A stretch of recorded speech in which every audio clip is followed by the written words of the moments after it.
mengajarkan tentang pikiran.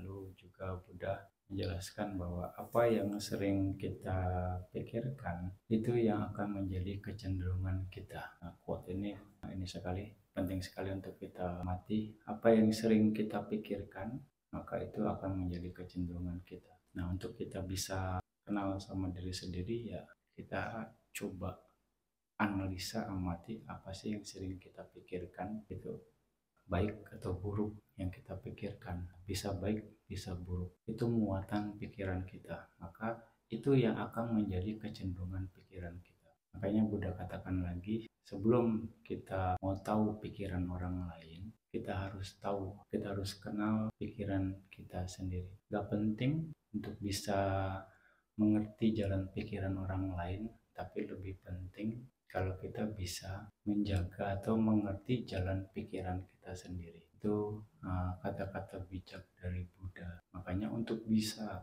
mengerti, untuk bisa mengetahui jalan pikiran kita sendiri, kita harus banyak merenung, kita banyak menganalisa ke dalam gitu.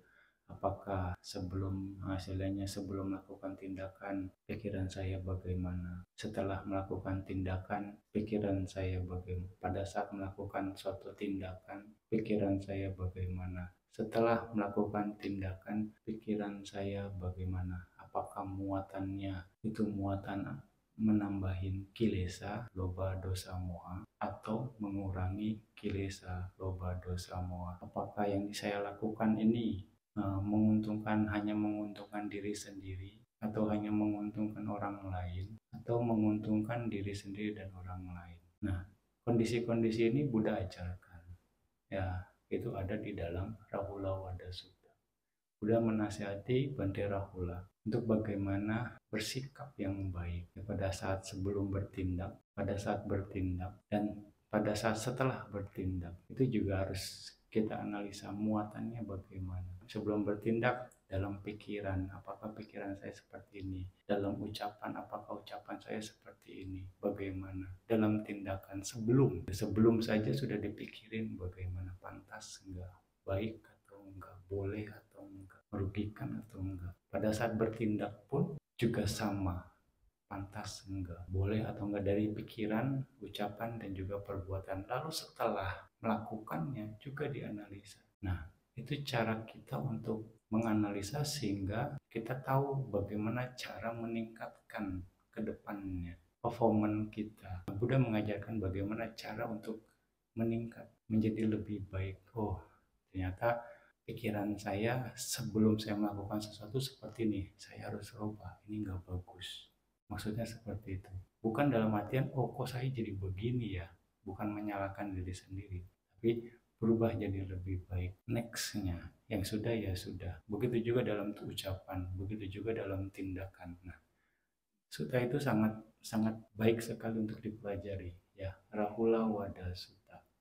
Itu menjelaskan bagaimana Buddha menjadikan Bante Rahula untuk waspada. Waspada di sini memperhatikan tindak tanduk sebelum, pada saat, dan sesudah bertindak. Jadi bukan juga kita untuk jadi ragu, tapi kita melakukan yang terbaik untuk diri sendiri dan juga orang lain. Makanya sesuatu hal, perbuatan baik bisa dilakukan kalau itu menguntungkan diri sendiri dan orang lain. Bukan hanya menguntungkan diri kita saja. Udah katakan lagi dengan tegas di sana.